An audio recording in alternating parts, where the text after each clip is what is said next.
Join us today for an action-packed episode of Locked On Fantasy Baseball, where we discuss the outfield position heading into 2024.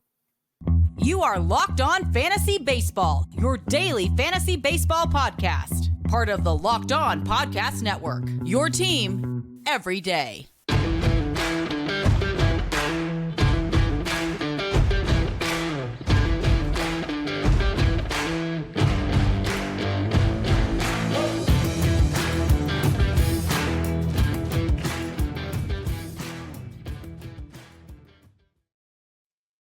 Hello, fantasy baseball fanatics, and welcome to the Locked On Fantasy Baseball podcast, brought to you by the Locked On Sports Network, your team every day. As always, we're your number one source of fantasy baseball knowledge, and thank you for making us your first listen each and every day. I'm your host, Dominic Martino. You can find me on Twitter at DomMartinoFB. Here, as always, with my brother, my co-host, my partner in crime, Matthew Ane, and you can find him on Twitter at Matthew_Ane. If you're listening on a platform like Apple or Spotify that allows 5-star ratings and reviews, we would truly appreciate it if you could do that for us. And if you're watching on YouTube and you haven't already, hit that little bell below. It subscribes you to the channel and also gives you a notification every time we drop a new episode. And guys, real quick, I need to talk to you about today's sponsor, which is FanDuel. Make every moment more right now. New customers get $150 in bonus bets with any winning $5 money line bet. That's $150 if your team wins. Visit FanDuel.com/lockedon to get started today. And all right, guys, we're doing the way too early, positional debate / review / rankings. We're getting into the whole nitty gritty here, and outfield is a long one. We've actually decided to do things a little differently with outfield. We're going to start about some of the guys, in the bottom half of the outfield position in part one, which is today, and then part two, we're going to push into some of those higher end names. But Matt, why don't you take it away with whoever you want to go with here with outfield? Let's talk about Eloy Jimenez. I'm looking at his ADP coming off the board at 202, and I feel like he's a super value just based off of his upside and whatnot. I understand last season wasn't like the most spectacular or everything I promised last year, being that I was probably the Eloy truther going into the season. Now, I'm not one to say like, okay, like he completely flopped, because he did have some bright spots, and you know what, like he didn't kill you in anything. He just kind of really didn't perform to a level that was like where you thought it would be, and what the pick that we were spending on him really was, and therefore also giving up to get him in trades. So like that was the little bit of disappointing parts. But like you look at his stats as a whole with like 456 at bats, 50 runs, 23 doubles, 18 bombs, 64 ribs, and batted 272 on the year. Like it's not completely atrocious. Like the numbers just aren't overwhelming. I mean, it's also not like the Chicago White Sox are any good. Hopefully that kind of returns to form and he kind of benefits from it. But, Eloy dealt with a little bit of soft tissue issues too that kind of slowed him down and wasn't really able to get him, really rolling, which also has always been the case. But I feel like this year, instead of paying for the ceiling, which, I kind of was enticing everybody to do last year, and that was my fault. This year we get him at a serious discount where you could walk away as him as your, first bench player pretty much, or, in a 14-man league, you're probably looking at him as, your fourth outfielder, fifth outfielder, and you're pretty happy with that to walk away with him and pick 200. And, we all know what the possible upside could be, right? Like nearly a 300 hitter, 30 to 40 bombs with ease, and, 90 plus runs and ribbies. Like that would be the season. That's what the season would look like if he, just managed to stay healthy and just put everything together and string everything together for a full season. And I'm not saying that, 2024 is the year, but at this draft price, I'm not going to be able to pass. And, it may just sound like I have a crack addiction, but at the same time, you just got to look at it and be like, well, Eloy Jimenez this time is cheap. So I'm really going to roll the dice on it. We'll see where his ADP comes draft season. But right now, I mean, if I'm drafting today, I'm totally taking him. Matt, real quick, I don't know if you mentioned, where do you have Eloy ranked among your outfielders? I did not mention that. Yeah, I personally, I like Eloy a lot too. I have him as my 32nd outfielder. I will throw out the caveat: Eloy only did get 14 games in the outfield last year. So in platforms where you needed the 15 or 20 to get the position eligibility at outfield, Eloy won't make it. But in places like Yahoo and stuff like that, he will have the eligibility. Matt, did you find where you have him ranked, my brother? I am 34, so like we're not Okay. far off. Yeah, no. So We're Matt and I are pretty much in sync. I do love the upside for Eloy. He hits the ball very hard. He's obviously not going to steal you any bases at all. He has yet to steal a base in his career. At 27, there is upside here for Eloy. I still have the feeling that he's going to put it together for 1 year and do well, similar to what Matt pointed out. A lot of home runs. Runs and RBIs really depends if he stays here with the White Sox. Haven't really heard any rumors about him or Luis Robert getting moved. I think they were the only ones that they really wanted to stand pat on, but good batting average upside. And, we'll see where things go. I think I picked 200. Great spot for Eloy. You could definitely go to take him on all your teams if that remains. Let's move on to somebody that I wanted to point out in this episode, somebody that I really, really like, and I hope he gets an opportunity to be a full-time player this year, and it's Mickey Moniak of the Angels. Now, Mickey Moniak, former number 1 pick, all the way back in 2016 by those Phillies, Matt's hometown team. Strong season. First year he's managed to stay healthy and really get a shot out there. 85 games for Moniak, 311 at bats, 35 runs, 21 doubles, 2 triples, 14 homers, 45 RBIs, 6 steals, and a 280 batting average. The plate discipline from Mickey Moniak is really bad. So in points leagues, I'm really not touching him. But right now, Mickey Moniak is coming off the board super, super late. Let me pull. I was after pick 500. That's all you really need to know. I believe it was outfielder 104.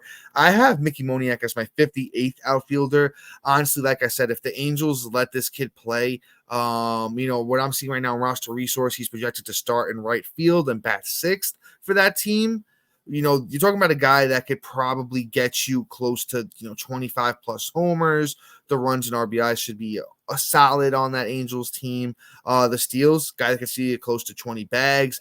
Batting average to be determined. Let's see if Moniak has really, got that hit tool down. He had a very good, strong showing in the minors last year too, as far as the batting average go. But even if he hits 275, it's going to return way better value than someone you're getting at pick 500 right now. But I love Mickey Moniak. I think he's somebody we can capitalize right now on that low ADP. I mean, I'm sure that his draft price is obviously going to rise come draft season, especially if Moniak starts going off in spring training and whatnot. But I don't know how high I'm willing to pay. Like, I feel like where Dom has him is like the spot I'll probably start like thinking about it based off of my team construction. But where I have him at 64 is kind of the sweet spot in anything later. Like, I don't know if I really trust it to really come to full fruition. I forget his age. What is he, 26 next year? Yes, sir. So, like, the age is kind of prime and right. If he doesn't do it this year, it's pretty much done for me. I won't believe in an age Well, that's why I 27 hope they let him breakout. play. That's why I hope they let him play. You would think with the exodus of the team, of the players on that team, so, you know, and them trying to pretty much just draw in any kind of talent that come in, you would hope he'd get the everyday playing time with that. It's kind of like a TBD, I guess, but, Mickey Moniak has some fair upside. I can't wait to see spring training to kind of answer some questions for Moniak, whether he's moving up or down in my draft board, essentially.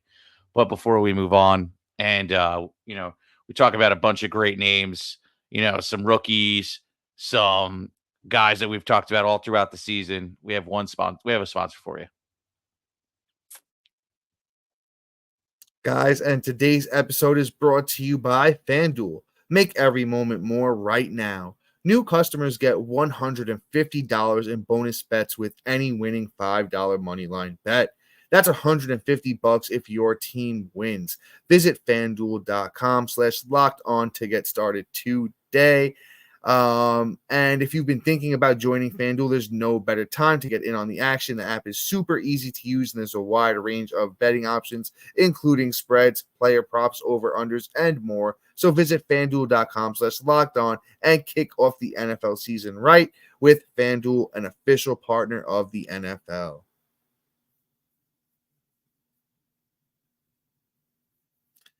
All right, guys. So let's hop back into things here. One last thing about Mickey Moniak. I even think the steals upside is pretty high. His sprint speed is elite. I didn't realize that he actually was ranking that high as far as sprint speed goes. But Matt, anyone you wanted to talk about next? Should I pick a guy? How we doing this, brother? What do you want to go for? Got one for us. Let's talk about Chas McCormick here. Kind of like a waiver wire darling this year. Nobody drafted him whatsoever. If you did, you probably look like a genius after a certain month, if you even held on to him that long. But Chas had put together a nice season. He's going, I forget his ADP. If you could pull that up for me, Dom. Yeah, I'm peeping for him. Yeah. 38th outfielder, pick 161. Like I'm not mad at that draft price, honestly. Like 38th isn't atrocious. Now, the only thing I'm gonna say is, you know, you got to be careful because I'm not going to buy the age 28 breakout, just like I was going to say for Moniak. Like, I'm not going to buy the age 27 breakout, but I feel like Chaz is a solid price. Like, if you're really like miss out on the bigger tier names, but there's a whole bunch of names I'd rather draft in front of him. Like, I have him ranked 54 right now. Yes, there's the potential to rise in my rankings, being that we're, still in November here, December, probably when you're listening to this. But, he has the upside. It's just, he hasn't really shown it till this year. And in the 403 at bats, he did put together like some really nice months, but it all was pretty solid. He only had two bad months, and that was May and like September. Other than that, the dude really like had 271 batting average, 275, 308, 351. In July and August, he had 6 home runs each month and really great ribbies and run numbers. Like he really put it together. Like Chaz definitely showed out. Now I just want to see him do it again before I'm willing to pay, you know, pick outfield 38 for it. And it's just a matter of, I guess, gauging where you're willing to spend and if you're willing to miss out on this and let him perform on somebody else's team versus being a landmine for your team. And we'll just weigh the options and kind of base a lot of base his performance in spring training to whether how we're going to sway and where we're picking. So more of a TBD, kind of like you know bring everybody back down to earth on the feelings of Chas McCormick, because yes, he was very valuable going down the stretch, but at the same time, I think we should all kind of get those blinders off and kind of look at age and what he can look like going into his age 29 season. Yeah, Matt, I'm a little bit higher on McCormick. Excuse me, I got to sneeze. Bless you.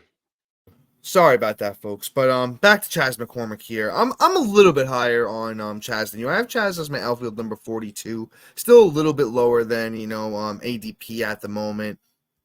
But 2020 upside for McCormick here. Obviously, he went 22-19 last season when you're talking about home runs and steals there. The runs and RBIs, I think, are going to be plus in that Houston lineup, which is, pretty strong. McCormick, the RBIs are going to be better than the runs because he's going to hit a little bit lower, but great guys to drive in ahead of him. So you're talking about a guy that, at worst case scenario, I think you're getting three categories. I think you're going to get some, decent home run upside, good RBIs, good steals. The batting average, I think, TBD for McCormick. The hit tool doesn't blow me away when I look at, the underlying stats here with McCormick. So even if he winds up being like a 255 batting average, 25 homers, 90 RBIs, 20 steals with 70 runs, that's solid. A guy coming off your bench, your outfielder number 4, something like that. So I'm not like making Chas McCormick a target of mine, but if he starts to slip a little bit, somebody that will at least help you in three categories as far as I'm concerned. Let's find another guy here. We got some good names. Matt and I came up with some strong names for you guys here. That we either like better than ADP or we think are going too low. I'm actually going to take one of the guys I really really like. I like Kerry Carpenter a lot, so let's talk about him. From the Detroit Tigers. He had a strong minor league season last year, and then when he got called up, he looked all right too. I want to talk about that 2022 minor league season from Gary Carpenter. 98 games, 358 at-bats, 60 runs, 27 doubles, 30 homers, 75 RBIs, 3 steals. and he had 313. That's when Kerry Carpenter first really came on my radar, and I was like, okay, this kid, has some upside. And then last year, rookie season for Kerry Carpenter in the majors with Detroit, 118 games, 418 at-bats, 57 runs, 17 doubles, 2 triples, 20 homers, 64 RBIs, 6 steals, 278. I think Kerry Carpenter is going to be very good when it comes to fantasy next season. He's coming off the board as the 43rd outfielder, pick 197. Where do I have Mr. Carpenter ranked? I have him actually a little bit lower than ADP. I have him as my 45th outfielder, but honestly, I think there's a lot of upside. I think that's great value on a guy who the power, I think, with Kerry Carpenter is legit. He isn't like super, super fast. So the steals, I think he can get you over 10 because he's not slow either. So I think 25 homers, 10 steals, a good batting average. The hit tool is good there with Kerry Carpenter. So talking about a guy who can hit 260, 270. The counting stats is what going to hold him back in Detroit. So, as 26-year-old next season, maybe he gets out of Detroit and, they get better. But, maybe in an ideal situation, 80 runs and 75 RBIs for Kerry Carpenter, but somebody that there is a little bit of room to capitalize on that, around 200 ADP for right now. I like your take on Kerry, and honestly, I really don't have anything to add on it. So I'm pretty much just going to move on and say, well done. I forget where I have Kerry at the moment, but it's probably about 39, so I'm not too far Okay. off. So I like him this year, but I feel like he did a great job. I'm just going to move on here. I'm going to talk about Pete Crow Armstrong here. Somebody, if you saw me like tooling around, if you're watching on YouTube, I've been just like staring and typing away here.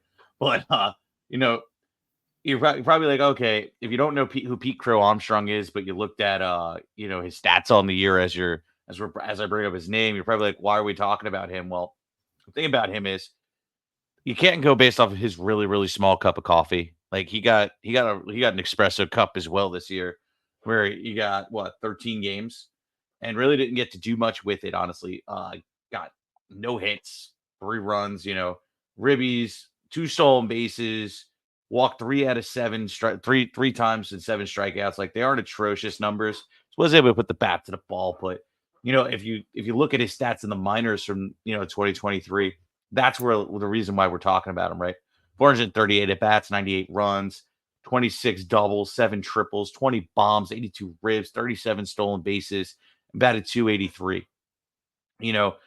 At 5'11", 186 pounds, the kid does have pop. Like they one thing, if you look up PCA, he has great exit velocity. He's touted for having 99 mile per hour exit velocity, which obviously isn't on the level of like Ellie De La Cruz at like 115, 130. Like that's just kind of like monstrous. But Pete Crow gets the ball, hits the ball, and hits the ball hard.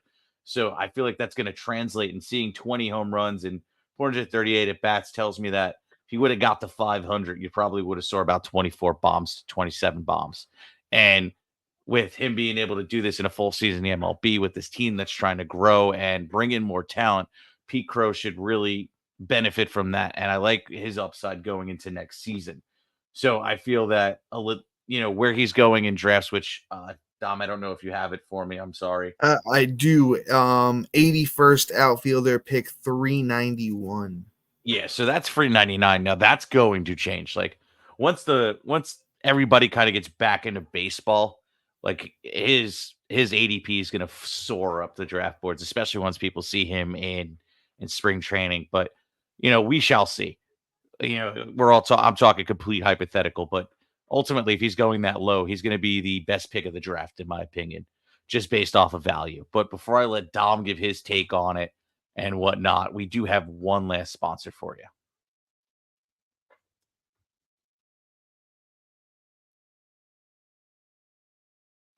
All right. Go ahead, Dom. All right, so I like Pete Crow Armstrong. I have him ranked as my 53rd outfielder right now.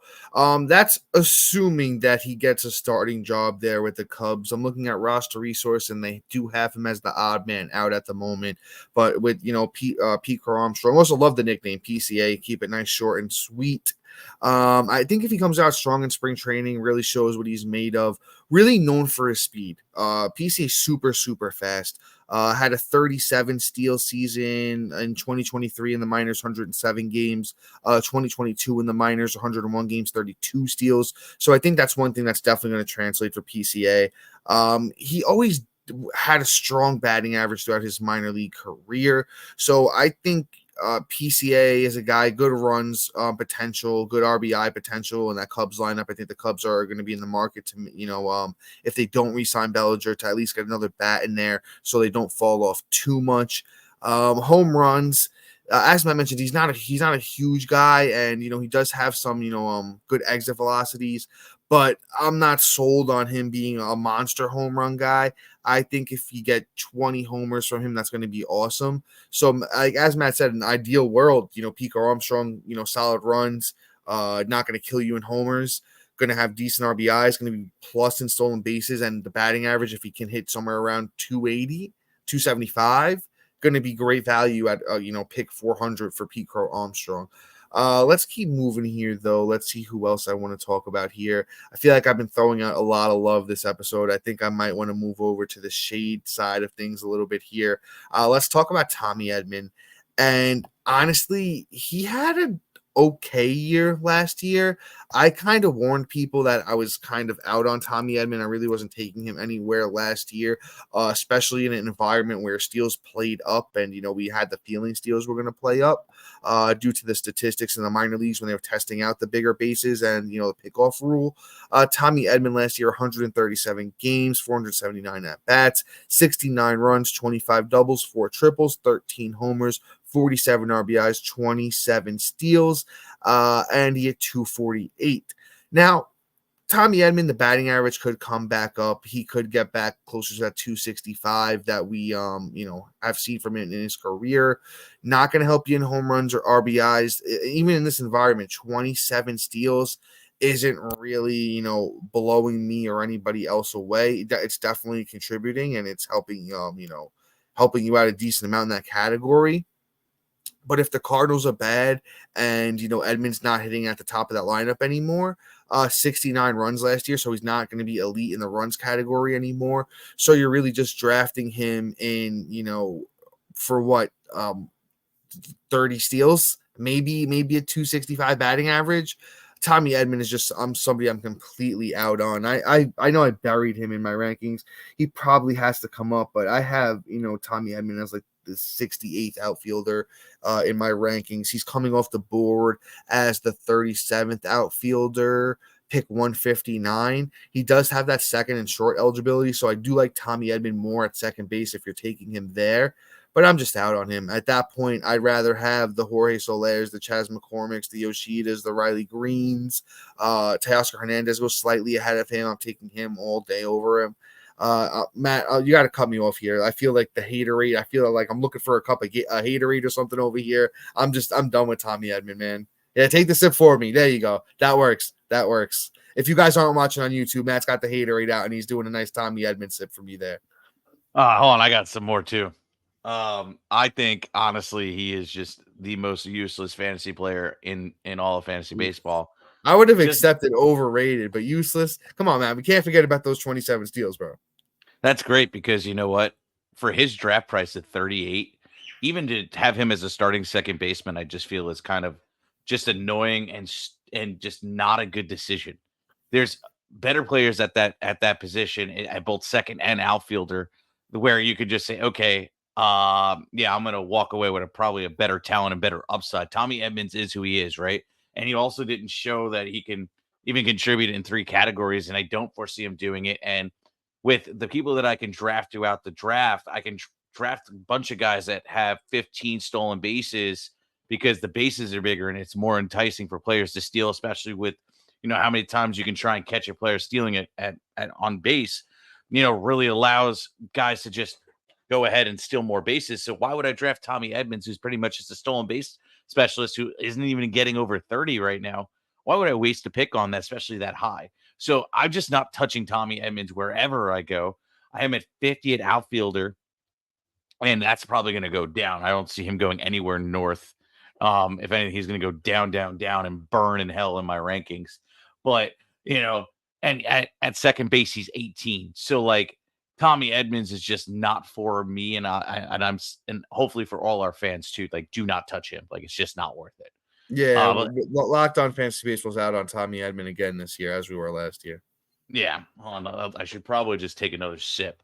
Yeah, get that last little bit of haterade out of the bottle and good. into the potty. All right, let me get you a little bit more positive here. Let's talk about James Outman. So James Outman, another one. I called it, by the way. I said to pick him up. But anyway, I had to do a victory lap. James Outman did a fantastic job. Had a very slow couple months and then picked it back up. He, I think, got figured out by the league and then made the adjustment and came back and kind of just said, "Hey, this is me."